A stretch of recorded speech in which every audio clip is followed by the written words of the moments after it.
એક અવાવરું ગામના છેવાડે એક જૂની ઝૂંપડીમાં એક માજી રહેતા હતા.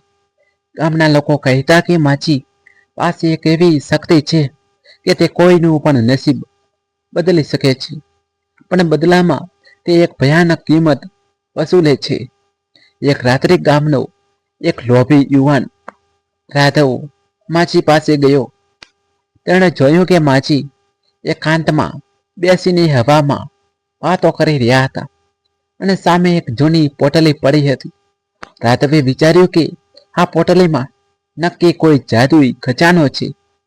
માછી અચાનક બોલ્યા, બેટા, જે તારું નથી એને અડવાની કોશિશ ન કરતો, નહીંતર પછતાવો. રાધવ ડરી ગયો, પણ લોભ તેને ખેંચી રહ્યો હતો. જેવું માછી પાણી લેવા અંદર ગયા, રાધવે પોટલી છૂટવી લીધી અને જંગલ તરફ ભાગ્યો. જંગલની વચ્ચે જઈને તેણે ધ્રુજતા હાથે પોટલી ખોલી, પણ અંદર કશું જ નહોતું. સાવ ખાલી હતી.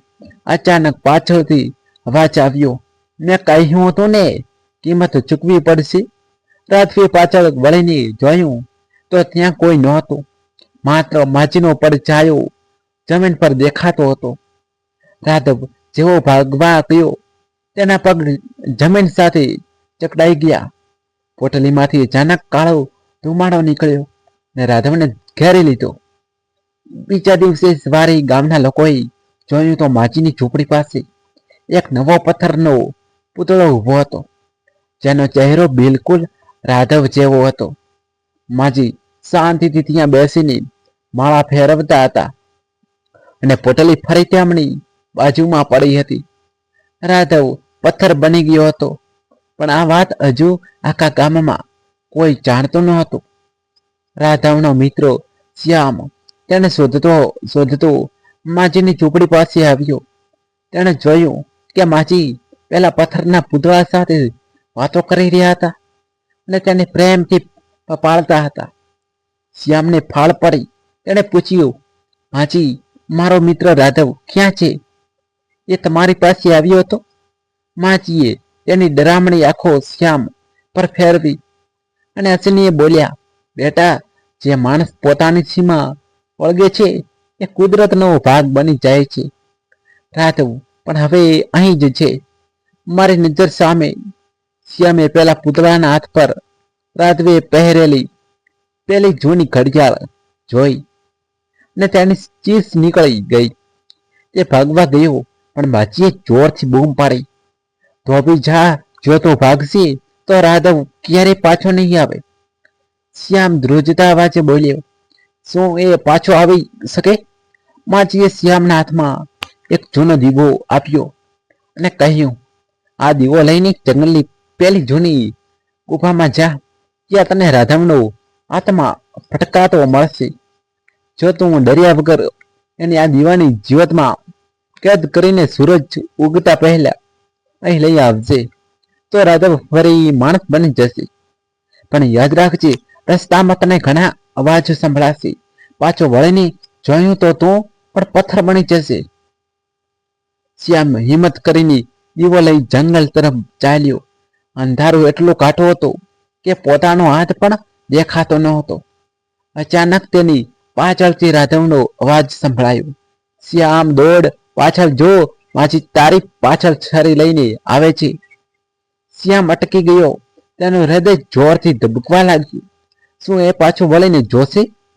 શ્યામના કાનમાં રાધવનો અવાજ ગુંજતો હતો, શ્યામ, પાછળ જો, માજી તને મારી નાખશે.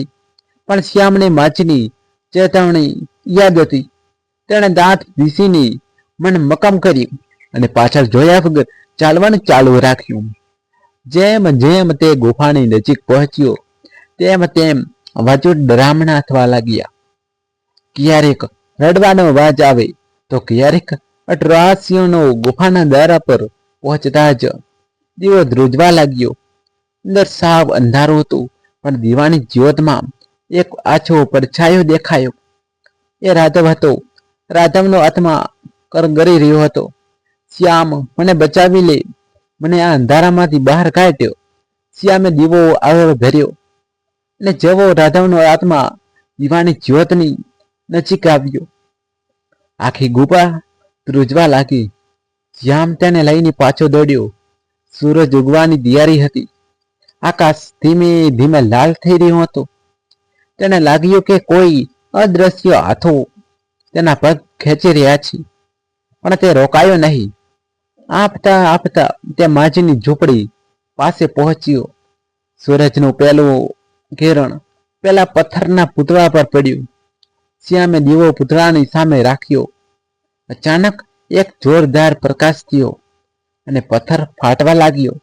ધુમાડો શાંત થયો ત્યારે સામે રાધવ ઊભો હતો, જીવતો અને ચાકતો, પણ તેના ચહેરા પર ભય હતો.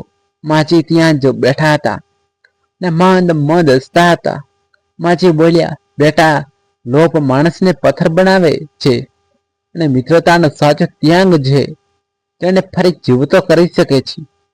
રાધવ માજીના પગમાં પડી ગયો, પણ ત્યારે જ માજીએ એક એવી વાત કહી જેનાથી બંનેના લોહી ધીજી ગયા.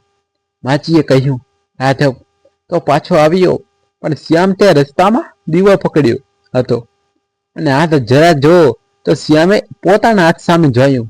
તેના નખ ધીમે ધીમે કાળા પડી રહ્યા હતા અને હાથ પર જેવો સંગત થયો રહ્યો હતો.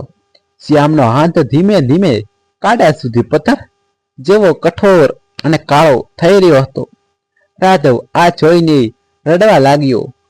ના માજી, આ મારા પાપની સજા શ્યામને કેમ એણે તો મને બચાવ્યો છે. માજીની આંખોમાં એક વિચિત્ર તેજ હતું. તેમણે ગંભીર અવાજે કહ્યું, બેટા, કુદરતનો નિયમ છે કે એક જીવ બચાવવા માટે બીજાએ કંઈક તો ગુમાવવું જ પડે. શ્યામે તારા માટે પોતાનો જીવ જોખમમાં મૂક્યો, એટલે એનો એક ભાગ હવે આ જંગલનો થઈ ગયો છે. શ્યામ ધ્રુજતા અવાજે બોલ્યો, માજી, શું આનો કોઈ ઉપાય નથી? મારે આ આખી જિંદગી પથ્થરના હાથ સામે જીવવું પડશે. માજી ઊભા થયા અને તેમની પહેલી રહસ્યમય પોટલીમાંથી એક જૂની સોનાની ચેન કાઢી. એ જ ચેન જેને જોઈને રાધવને લોભ જાગ્યો હતો. માજીએ એ ચેન શ્યામના પથ્થર જેવા હાથ પર વીંટાળી દીધી. આશ્ચર્યની વાત એ હતી કે જેવી ચેન અડી શ્યામનો હાથ ફરી સામાન્ય થવા લાગ્યો, પણ જેવી શ્યામની ચામડી પાછી આવી, પેલી સોનાની ચેન પીગળીને હવામાં ગાયબ થઈ ગઈ. માજી હસીને બોલ્યા, લોભથી જે મળવાની કોશિશ કરી હતી એ પથ્થર બનાવી દે છે, પણ નિસ્વાર્થ પ્રેમથી જે અર્પણ કરો છો એ પથ્થરને પણ માણસ બનાવી દે છે. જાઓ, હવે ક્યારેય પાછા વળીને ના જોતા. રાધવ અને શ્યામ જીવ લઈને ગામ તરફ ભાગ્યા. રસ્તામાં રાધવે શ્યામને પૂછ્યું, તને પેલી ચેન અસલી લાગી કે નકલી?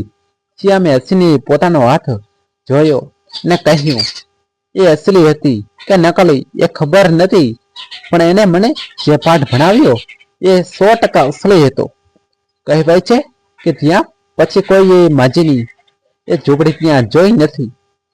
ત્યાં માત્ર એક જૂનો વડેલો ઊભો છે, જેના મૂળિયા જોતા આજે પણ એવું લાગે છે કે જાણે કોઈના પથ્થર બની ગયેલા હાથ જમીનને પકડી રહ્યા હોય.